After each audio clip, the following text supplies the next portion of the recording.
Hey everyone, it's Joyel and welcome back to my channel. It has been 5 years that I have been growing out my natural hair, and that was officially on April 7th. So I'm a little bit late filming this, but I'm still gonna film it. It's been 5 years growing it out. It's been 5 years on YouTube, and so far this is the results of that. For those wondering, yes, this is a braid out, and this has kind of been my go-to hairstyle as of lately, which is typical wash day, stretch it out by blow drying with my Rivera reverse blow dryer, and then putting it in braids and leaving it like that for a couple of days. I took my braids out yesterday. I'll include a quick little snippet of when I did film the other day. I'm actually refilming this because my camera was acting crazy, but I did have it in braids for a little over a week, and I decided to add some cute beads and hair jewelry, as you guys can see here. And that has kind of been my go-to protective style in a sense. I usually don't bring my hair out unless I'm filming or we're going somewhere special or to a special occasion or anything.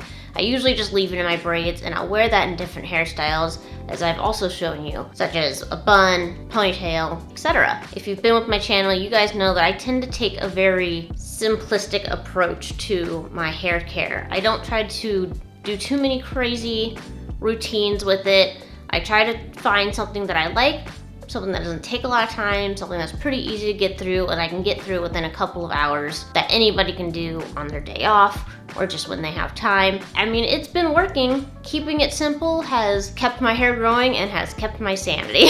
You guys also know that I actually don't do a whole lot of braided extension hairstyles. I've done box braids, I did the Senegalese twist for my wedding, but I've only done I can probably count the number of times I've done that in the last 5 years on just one hand. I wanted to show that you can wear your natural hair as it is and still see growth. You don't always have to put it away. You can use any products around you, and everything that I talk about in my videos is everything that I truly do in my everyday life.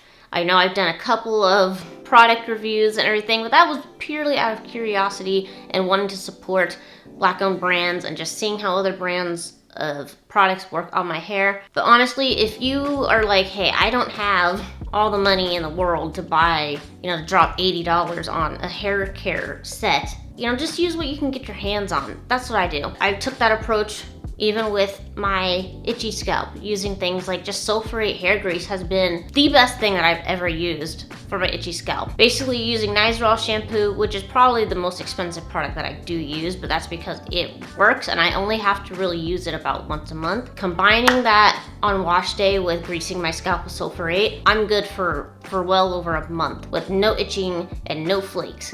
So I'm not dropping a ton of money on very specific products. It's just go-to simple products that have been in the black hair community for generations. Same thing goes with like leave-in conditioners and shampoos and things like that. Use what works for you. Obviously, I prefer to try and find things that are from Black-owned brands, Black-owned companies. That's obviously gonna be my preference, but sometimes it's just, you just don't have the extra money to drop on a more expensive product, or you forgot to order something and have to just go around the corner to your local beauty supply store or God forbid, Walmart.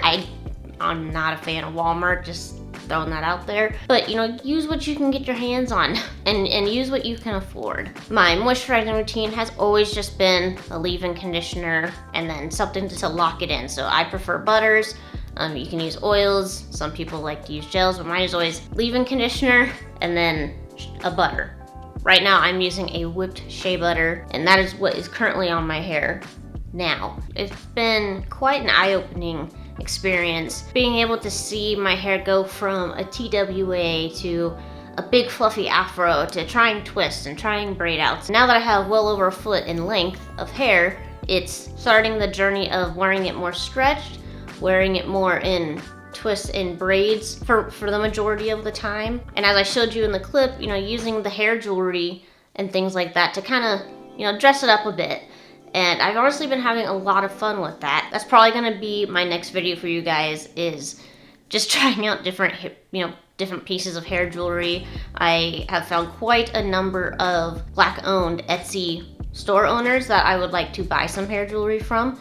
So obviously, those things will be linked for anyone else who's interested when that video comes out. But that's kind of what's on the video agenda at the moment. As for some channel updates, I've been doing a lot of thinking, and I've been wanting to, as I have expressed before, is start to go around to Black-owned hair salons, specifically those that work with natural hair. I decided that I kind of want to deviate from Black-owned hair salons to Black-owned hair supply stores, seeing as I myself don't even really go to I don't go to salons. I do everything I do to my hair, I do myself, or with the help of my mom and my sister, whenever they are available. Also, going to a hair salon is also really expensive, and I have a lot of hair, and I know that even when I was relaxed and my hair was starting to get on, you know, even just shoulder length, they were charging me for like 2 or 3 heads worth of product because I just had A, thick hair, B, a lot of hair. And I don't know if I have, you know, $300, $400, $500 to drop on a hair salon video. So I would prefer to be able to locate hair supply stores that are specifically Black owned, because I feel like those, unfortunately, are much harder to find. I did find one in Chandler. I'm working up the courage to ask them if I can have permission to film. So I am working on branching out that way and trying to be a little more social and kind of work on building those kind of relationships so that I can continue to put out new content for you guys, things that I think truly matter the most. So for now, Black-owned salons are kind of being put on the back burner. I'm trying to focus more on Black-owned hair supply stores. I would also like to bring back doing more Zoom calls. I know for a while that was really kind of taking off, and I like having or giving you guys the opportunity to have a one-on-one with me and ask me all of your hair questions, all of your routine questions, and being able to help provide more information and knowledge for you so that you guys can get on or be more comfortable with like having that one-on-one time. It makes sure that you guys have my undivided attention. You can ask any hair questions that you want, anything to do with your routine, anything that you need from me to help you along your hair journey. So I'm advertising that again. I'm going to put the link down in the description for those that are interested. It's not free. This is a guarantee that nobody's time is being wasted, you know, and I'm being compensated, you know, for my time. But it's mostly just so you guys know that, like, hey, I am paying for this. I get to ask as many questions as I want within this time limit. And again, it's mostly just to make sure that nobody's time is getting wasted whatsoever. I know I haven't been nearly as consistent as I used to be in the past, but I'm hoping with trying different protective styles with my longer hair, trying to find more Black-owned supply stores, maybe going back to doing a couple of product reviews for things that I haven't tried or those that are curious to see how it works on type 4 hair. It's kind of where my channel is gonna start going. As for like routines and moisture routines, my moisture routine has never changed. It's always been LCO, so liquid, water, conditioner, and then oil. Or in my case, I use a butter. That has never changed. I know that's probably my #1 requested video, like every single week, and it's just like, guys, it literally does not change. It's never changed from the moment I ever did my big chop. That's what's been working for me. So anytime someone asks what my moisture routine is, it's just LCO. Use water, use your favorite leave-in conditioner, and then use an oil or butter to lock everything in. Obviously before blow drying my hair and after adding conditioner or leave-in conditioner, I will use a heat protectant, blow dry my hair, and then use a butter to kind of keep things from, you know, frizzing and fluffing out too quickly, and that has been working for me. So honestly, I never knew that my hair could even get this long. So this just proves to me that, one, it's possible for me with someone with type 4 hair to have long hair, which obviously goes against the whole stereotype that Black women can't grow long hair. Obviously that is not true. Number 2, you can keep an incredibly simplistic routine and have significant hair growth and have healthy hair. I would say the biggest change to my routine, however, is that I no longer wash my hair weekly. I just have a lot of hair, you guys, and I don't feel like going through an entire wash day routine every single week. And now that I have my scalp under control using my forever tag team of Nizoral and sulfurate hair grease, I can go, you know, a month without having any itching or flaking.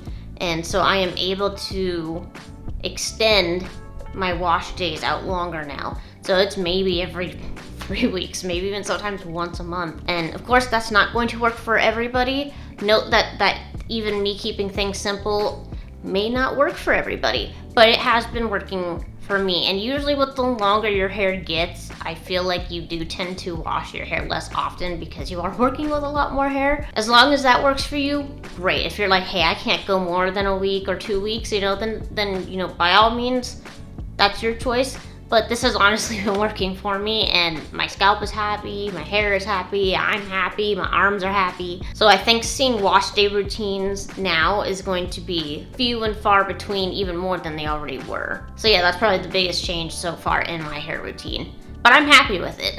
But I would like to try some more updos. Now that I have all this hair that I could work with, there's probably so many more hairstyles that I can do now, especially since I live in Arizona, for those that don't know. It's hot all the time. So even though I love wearing my hair down, sometimes I don't feel like being a walking furnace. So I would like to try more updos, different variations of updos and things like that. So I have been contemplating. But I hope that I have been living proof to you guys that you can grow your natural hair long, and you can do it with a simple routine that's not gonna like drive you insane every single week.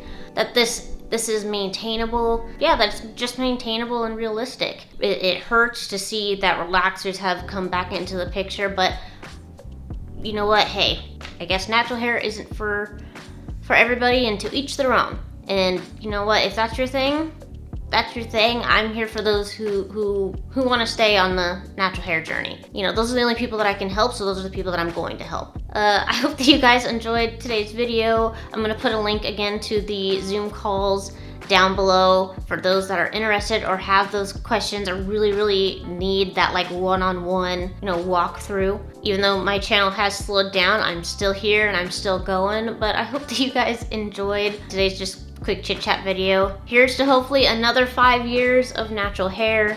Keep blooming, and I'll see you guys in my next video.